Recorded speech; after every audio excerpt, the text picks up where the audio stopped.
Hi, ಎಲ್ಲರಿಗೆ simple tricks YouTube ಚಾನಲ್ಗೆ ಸ್ವಾಗತ.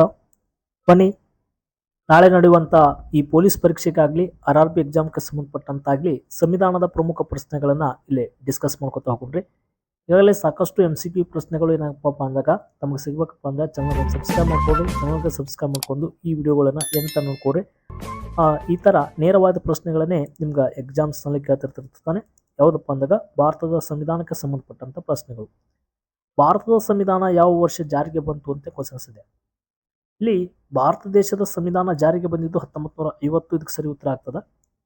ಅದೇ ಭಾರತ ದೇಶದ ಸಂವಿಧಾನ ಅಂಗೀಕಾರ ಆಗಿದ್ದು ಯಾವಾಗಪ್ಪ ಅಂತ ನೋಡಿದಾಗ 1949 ನವೆಂಬರ್ 26 ಅಂತ ಕರಿತೇವೆ. ಜಾರಿಗೆ ಬಂದಿದ್ದು ಜನವರಿ 26, 1950. ಅಲ್ಲಿ ಯಾವ ವರ್ಷ ಜಾರಿಗೆ ಬಂತು ಅಥವಾ ಅಂಗೀಕಾರ ಆಯಿತು, ಈ ಎರಡು ವರ್ಡ್ಸ್ಗಳು ನೋಡಿ ಆನ್ಸರ್ಸ್ಗಳನ್ನ ಚೇಂಜಸ್ಗಳಾಗ್ತಿರ್ತವೆ, ನೋಡ್ಕೊತಿರ್ಬೇಕು. ಇಂಥ ಭಾರತದ ಸಂವಿಧಾನವನ್ನು ರಚಿಸಿದಂಥ ಸಮಿತಿಯ ಅಧ್ಯಕ್ಷರು ಯಾರು ಅಂತ ಪ್ರಶ್ನೆ ಇದೆ.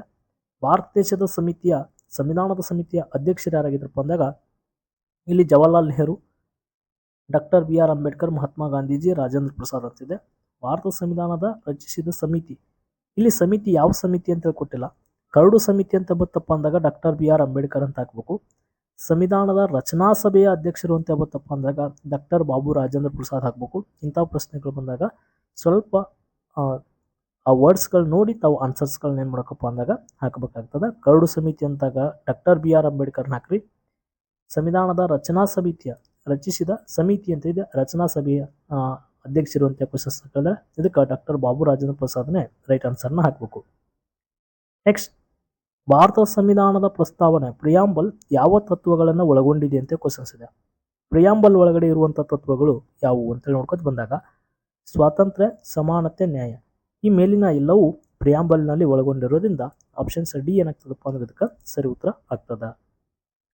ನೆಕ್ಸ್ಟ್, ಭಾರತದ ಸಂವಿಧಾನದಲ್ಲಿ ಮೂಲಭೂತ ಹಕ್ಕುಗಳು ಎಷ್ಟು ಅಂತ ಕ್ವಶನ್ಸ್ನ ಕೊಡ್ತಾನೆ. ಒಟ್ಟು ಮೂಲಭೂತ ಹಕ್ಕುಗಳು ಎಷ್ಟಪ್ಪ ಅಂದಾಗ 6. ಹೀಗಾಗಿ ಒಟ್ಟು 6 ಮೂಲಭೂತ ಹಕ್ಕುಗಳು ಸಂವಿಧಾನದಲ್ಲಿ ಕಂಡು ಬರ್ತವೆ. ಈ ಮೂಲಭೂತ ಹಕ್ಕುಗಳನ್ನ ಅಮೆರಿಕ ಸಂಯುಕ್ತ ಸಂಸ್ಥಾನದಿಂದ ಏನ್ ಮಾಡಿದಪ್ಪ ಅಂದಾಗ ನಾವು ಎರವಲಾಗಿ ಪಡ್ಕೊಂಡಿದ್ದೀವಿ. ಅದೇ ಮೂಲಭೂತ ಕರ್ತವ್ಯಗಳಪ್ಪ ಅಂತಂದಾಗ ರಷ್ಯಾ ಸಂವಿಧಾನ. ಇನ್ನು ನೆಕ್ಸ್ಟ್, ಭಾರತದ ರಾಷ್ಟ್ರಪತಿಯವರನ್ನ ಯಾರು ಆಯ್ಕೆ ಮಾಡ್ತಾರೆ ಅಂತ ಪ್ರಶ್ನೆ ಇದೆ. ಇಲ್ಲಿ ಜನರು, ಸಂಸತ್ ಸದಸ್ಯರು, ಚುನಾವಣಾ ಕಾಲೇಜು, ಪ್ರಧಾನಮಂತ್ರಿ. ಚುನಾವಣಾ ಕಾಲೇಜು ಅಂತ ಹೇಳಿ ಕರೀತದೆ.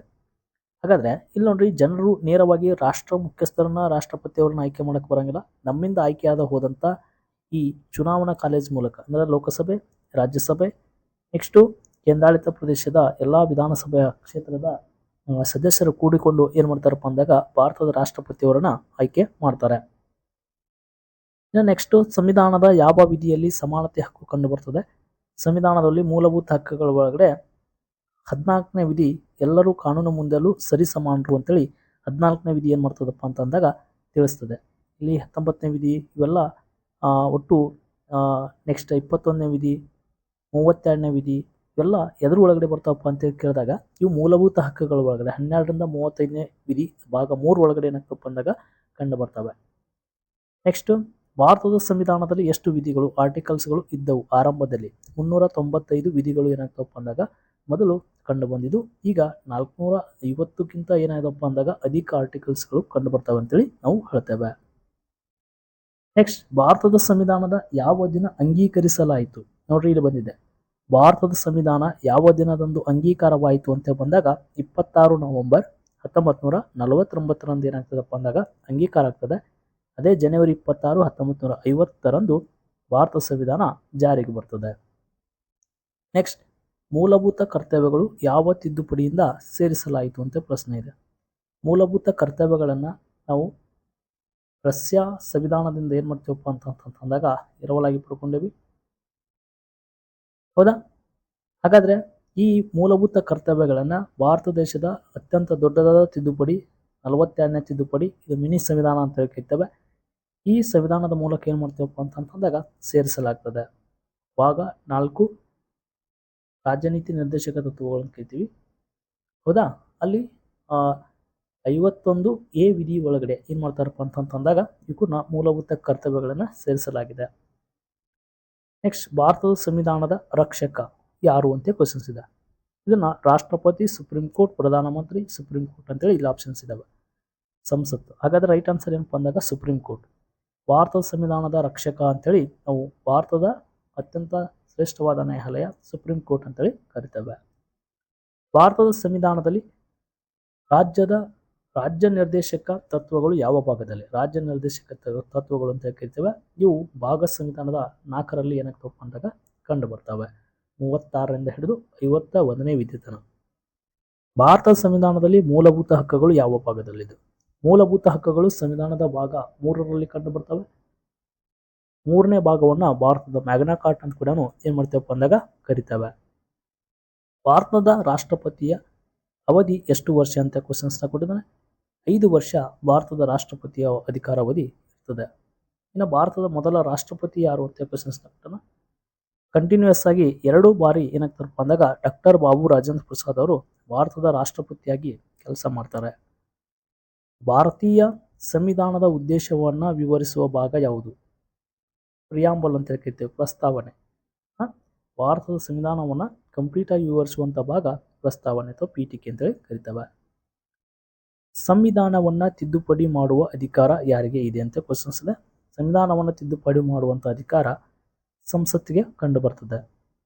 ನೆಕ್ಸ್ಟ್, ಭಾರತದ ಸಂವಿಧಾನದಲ್ಲಿ ಮೂಲಭೂತ ಕರ್ತವ್ಯಗಳು ಯಾವ ಭಾಗದಲ್ಲಿವೆ ಅಂತ ಕ್ವಶನ್ಸ್ ಇದೆ. ಭಾರತದ ಸಂವಿಧಾನದಲ್ಲಿ ಮೂಲಭೂತ ಕರ್ತವ್ಯಗಳು ಯಾವ ಭಾಗದಲ್ಲಿದೆಯಪ್ಪ ಅಂತಂದಾಗ ಭಾಗ 4A ನೋಡ್ರಿ. ಹಾಗಾಗಿ ಹೇಳಿದೆ ನಾನು 51A ವಿಧಿ ಒಳಗಡೆ ಮೂಲಭೂತ ಕರ್ತವ್ಯಗಳಂತೆ ಅಂದ್ರೆ ಯಾವ ಭಾಗದಲ್ಲಿ ಭಾಗ 4 ರಾಜ್ಯನೀತಿ ನಿರ್ದೇಶಕ ತತ್ವಗಳು. ಅದರ ಒಳಗಡೆ ಎ ಅಂತೇಳಿ ಒಂದು ಭಾಗ ಮಾಡ್ತಾನೆ. ಅದರ ಒಳಗಡೆ ಈ ಮೂಲಭೂತ ಕರ್ತವ್ಯಗಳು ಕಂಡು ಬರ್ತವೆ. ಇನ್ನು ಭಾರತದಲ್ಲಿ ಕಾನೂನು ಪ್ರಭುತ್ವ ರೂಲ್ ಆಫ್ ಲಾ ಯಾರು ಹೇಳಿದರು ಅಂತ ಕ್ವಶನ್ಸ್ ಇದೆ. ಇದನ್ನು ಹೇಳಿದವರು ಯಾರಪ್ಪ ಅಂದಾಗ ಡೈಸಿ ಅಂತೇಳಿ ಒಬ್ಬ ವ್ಯಕ್ತಿ. ನೆಕ್ಸ್ಟ್, ಸಂವಿಧಾನದ 32ನೇ ವಿಧಿಯನ್ನ ಏನೆಂದು ಕರೆಯುತ್ತಾರೆ? ಇದನ್ನ 32ನೇ ವಿಧಿಯನ್ನ ಸಂವಿಧಾನದ ಹೃದಯ ಮತ್ತು ಆತ್ಮ ಅಂತ ಕರೀತಾರೆ. ಹೀಗೆಂದು ಕರೆದವರು ಯಾರು ಅಂತ ಕೂಡ ಎಕ್ಸಾಮ್ದ ಕ್ವಶನ್ಸ್ ಆಗಿದೆ. ಡಾಕ್ಟರ್ BR ಅಂಬೇಡ್ಕರ್ ಅವರು. ನೆಕ್ಸ್ಟ್, ಯಾವ ದೇಶದ ಸಂವಿಧಾನದಿಂದ ಹೆಚ್ಚು ಪ್ರೇರಿತವಾಗಿದೆ ಅಂತ ಕ್ವಶನ್ಸ್ ಇದೆ. America, Britain, France, Canada. Britain ಸಂವಿಧಾನದಿಂದ ಭಾರತ ಸಂವಿಧಾನ ಅತಿ ಹೆಚ್ಚು ಪ್ರೇರಿತವಾಗಿದೆ. ಇಷ್ಟು 20 ಪ್ರಮುಖ ಪ್ರಶ್ನೆಗಳು ಈ PC ಎಕ್ಸಾಮ್ಸ್ಗಾಗಲಿ RRB ಎಕ್ಸಾಮ್ಸ್ ಯಾವುದೇ ಒಂದು ಸ್ಪರ್ಧಾತ್ಮಕ ಪರೀಕ್ಷೆ ಬರೀತಿರುವಂಥ ಎಲ್ಲ ಪರೀಕ್ಷೆಗಳಿಗೆ ಈ ಭಾರತದ ಸಂವಿಧಾನದ ಪ್ರಶ್ನೆಗಳು ಏನಾಗ್ತಪ್ಪ ಅಂದ್ರೆ ಅತಿ ಹೆಚ್ಚು ಬರ್ತಿರ್ತವೆ. ಚಾನಲ್ನ ಸಬ್ಸ್ಕ್ರೈಬ್ ಮಾಡ್ಕೊಡ್ರಿ. ಇನ್ನೂ ಸಾಕಷ್ಟು ಪ್ರಶ್ನೆಗಳೇನಾಗ್ತಪ್ಪ ಅಂತ ಸಿಗ್ತವೆ. ಧನ್ಯವಾದಗಳು.